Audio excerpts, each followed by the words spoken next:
Hey, today we've got a status update on the latest major order. The Arrowhead developers updated the recent patch notes. We'll talk about a small mistake from yesterday and much more. If you can support the channel, please tap the like button below at any point and subscribe with notifications on. First, let's talk about the CCO Mr. Pilistad's crossover plan. He recently created a post that talks about Trench Crusade, which is a skirmish scale tabletop game. The post can be seen here, and he also replied to the creators of the tabletop game by stating, "Would love to do HD2 plus TC crossover." The main account for Trench Crusade responded back, essentially saying that it would be sick.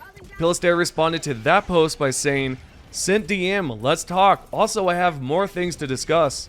Then someone else had replied to Pilistad, basically stating that it would be insane if they could pull it off. And the CCO's final post was, "Agree, but there are so many hurdles. Just making it first crossover work wasn't easy, and it's within the family." Well, with that being said, we might just see a Trench Crusade crossover. I do wonder if this is a crossover you all would like to see or not. Also, if you would like to support them, they do have a Kickstarter, so definitely support them if you're into, tabletop games. Okay, how about we talk about the unfortunate news regarding the latest major order? Sure, we failed it, but not really if you think about it. The fact is, we secured the most important planet on the Automaton side, which then gave us intel on the Jet Brigade. We've actually got a status update on that. We can see the latest briefing states, "The Automatons database contained valuable intel on the location of the Jet Brigade staging ground, from which their forces gather in preparation for large offensives. Decryption of the intel is underway, however, troubling evidence was also discovered. The Jet Brigade is swiftly recovering from their recent defeat by the Helldivers. Automaton territorial expansion was limited, protecting our citizens' futures from cannibalization into socialist war machines. However, the Terminid research preserve remains at risk of external attack. Security has been doubled at the preserve, with teams deployed to sweep for interstellar spore landings. Research on the preserve continues unabated, however, as the important work at the Xeno-Entomology Center cannot be slowed. We've got to prepare for the next Jet Brigade attack because last time the Automatons were quite swift and deadly with their attacks. We could hardly defend against them considering each planet they targeted was previously captured. I believe they captured 2 to 3 planets at the time before we stopped them at Marfark, if I recall correctly. It was probably one of our toughest battles yet, so if they're planning on attacking again, I suggest we take control of some planets like Aesir Pass or Vernon Wells, since those two are either close to the hub or the Democracy Space Station. Since we're on the topic of taking over planets and whatnot, I highly suggest, if you have not yet, head over to Grukrux and liberate that planet as soon as possible. By the time this video is up, it should be liberated, or at least close to being liberated, so keep that in mind. Definitely head over there if you have not done so yet. Not only that, but I would like to know your opinions about the last major order that we just failed. Do you think it was the most difficult major order we've been handed yet? Or do you think if we had more Helldivers on the Grukrux planet, we would have been okay? Just let me know your thoughts. Now, just a few moments ago, I talked about taking over the Grukrux planet, and apparently it's actually well worth doing. Not just because of the major order, but because it might be included later on in the story. Now, the proof on that can be found on the official Helldivers 2 Discord by the support team member B Vitamin, and she wrote, "Even if Grukrux is taken later, after the MO expires, it can still be incorporated into the story. The MO may fail, and there may be consequences for it, but Grukrux being taken may still factor into how future events play out. While waiting for the new MO, you might as well keep fighting. You may not get your medals, but you can still fight for Super Earth."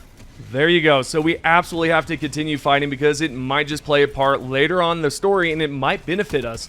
Sure, we may have lost this time, but technically, as I mentioned a minute or two ago, we technically didn't fail because we succeeded with some of the other planets, but we can definitely succeed with Grukrux if we're careful and we do liberate it now, because if we don't, there could be even more consequences. Since we're on the topic of major orders, did you all know that the Arrowhead admitted that we were a bit too fast in completing the Jet Brigade major order from about a week ago?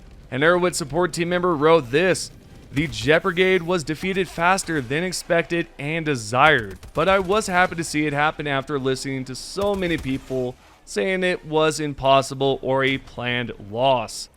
They were not expecting us to complete the major order that fast, which shows how great all of us are at this game. if we're able to do something like that so unexpected. Not to mention, the support team member said it was also a lot faster than desired, meaning they definitely did not want us to complete it that quickly. What we are about to go over together is the updated known issue list that the Arrowhead developers just updated about 1 day ago, maybe 2 days ago now. Anyways, I think it's important to go over this so that you know the developers are fully aware of it, and you can rest easy knowing it will eventually be resolved. As you can see over on Arrowhead's Zendesk site, they have a newly updated issue list, and the first one is player names and chat may be absent after returning to ship from a mission. I'm sure you've all had this happen to you recently, and it is probably annoying for a few of you. If you don't know what Arrowhead is referring to, it's that there's a bug specifically that removes your username from being seen on the bottom left corner, as well as other players that have joined. Although you can open up your chat menu and see who joined you that way, otherwise there's really no way of seeing who joined, right? Or what their username is. It's on their known issue list, as you can see, so expect it to be resolved relatively soon. There could be a hotfix on the horizon, so keep an eye out for that, as well as my video once it does go live. The second issue is with the last 5 Scythe, yet this time it's with the zoom in function. You can see the developers wrote this: higher zoom functions do not zoom the camera in through the scope on the last 5 Scythe. This weapon recently had a bug with the scopes. Now it appears there's another issue with it, as you can see here. We are able to properly zoom in, yet it looks like the gun is pushed further away from us, resulting in this funky point of view, and the scope is not as close as it should be. I'm sure they'll have this one patched soon, and we can all properly use the Scythe again. The question is, when will that update be?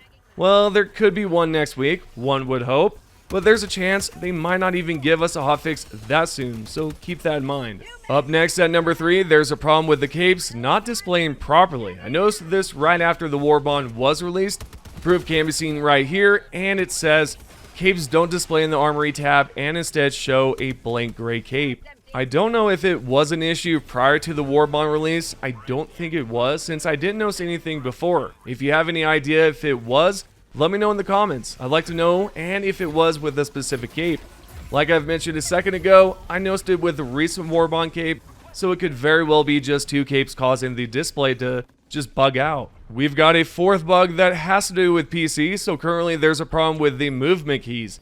Arrowhead specifically wrote this: player cannot move in the direction of the last stratagem input when holding down that button input if using WASD for movement.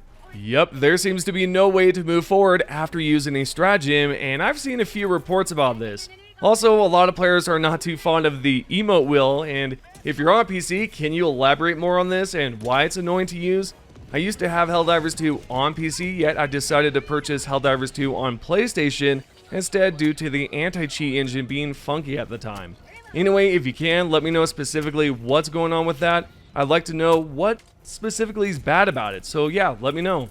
Speaking of the emote wheel, there's a bug with the emote wheel locking up, as proof can be seen here. Arrowhead explained it by writing, when the player opens the emote wheel, once they move to choose an emote, it will lock to the outside. I can't say I've experienced this one personally. I'm assuming it's a bug that's been going on for both PC and console, since the Arrowhead developers didn't include any talks about it being related to PC specifically.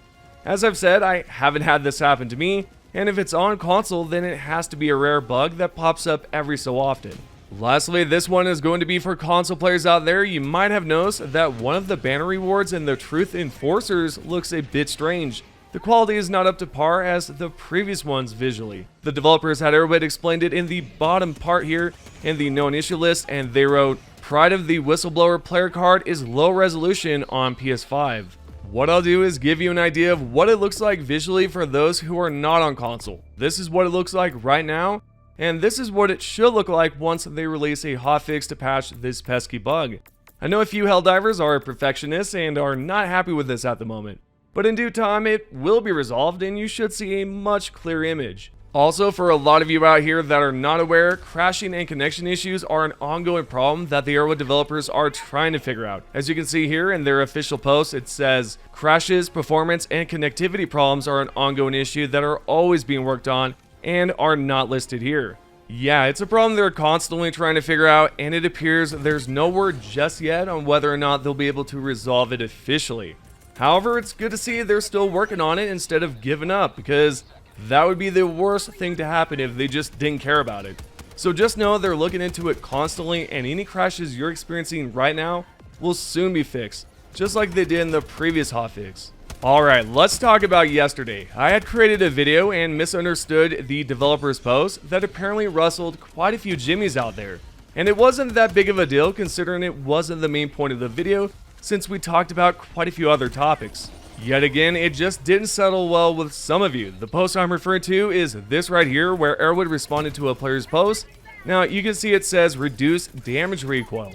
I thought at the time it was recoil in general, and a small selected few thought it was so bad and so upsetting that I got it wrong, while the majority of you out here, the subscribers, thought it was perfectly okay. So, typically if I make a mistake, which is not often, I'll go back and correct it in a different video. And that's why I'm here today, to let you know that the previous video was talking about damage recoil and not just the recoil when you shoot. Also, thank you to everyone who understood and didn't take it to heart. It kind of seems odd that there were a few crazy people that commented like, I hurt their soul or something. It was truly odd. Anyway, thank you to everyone who subscribed and to the ones that knew it wasn't a big deal. You all are the real ones, and I genuinely appreciate you guys, so thank you. Lastly, this is the part of the video where I talk about your recommended loadouts. Remember, if you already posted your loadout previously, then post it again in the comments below, and I might just feature it in the upcoming video. With that aside, we have a recommended loadout by Nightmare9749 that suggested I try out their Bug Puncher loadout. We've got the explosive Jar 5 Dominator Rifle that does wonders on bugs. You can defeat basic bugs, brood commanders, and hive guards easily, as well as stalkers. The secondary is going to be the beloved Redeemer. I've been a big fan of this weapon since I started playing, and it's an amazing weapon for bugs that are grouped up together. For grenades, we have Thermite for closing up bug holes, Biotines, Chargers, and so on. It's a powerful grenade. The stratagem we're using is the 500 kg bomb that can decimate enemies, but sometimes it will not kill Chargers or Biotines after the recent patch. It is good for closing up a bunch of bug holes though, so definitely use it on those bigger nests. The second stratagem is the orbital napalm that absolutely wrecks everything and is great to use on the huge hive nest on level 10 difficulty. The third stratagem on the list is the good old HMG emplacement. I'm a big fan of this one recently, great for bug breaches, can be used to defeat Biotines, and overall a strong weapon to use. Lastly, we've got the recoilless rifle for Chargers, Biotines, closing up bug holes, and so much more. I love this loadout because it's different. I don't see a lot of people using the Jar 5, and it's still a viable weapon to have. I think this loadout deserves a 4.5 out of 5 golden medals. Alright, with everything out of the way, this is your Helldivers 2 news. If you guys would like to be featured in the next video, all you have to do is comment down below. The first comment is by Quentin Huffman 5260. Maniacal laughing VO is the laugh your character will do when firing the same weapon, uninterrupted for several seconds.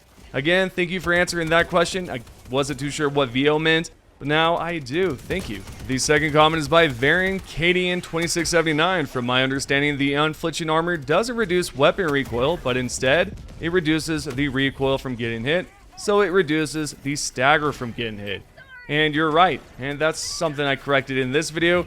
And last but not least, we have the third comment by YT_basically IDK. They done put inflation in Helldivers 2. That's hilarious, man. Yeah, they definitely done that. At least it seems like that. But I totally agree with you to some extent. If you guys haven't seen the previous video specifically, you might as well check it out. But yeah, those are the top 3 comments. Thank you guys so much for commenting. If you haven't already, subscribe now, click on the notifications so you can save a whole entire family from being slaughtered by an automaton. I mean it. If you do it right now, you'll save them.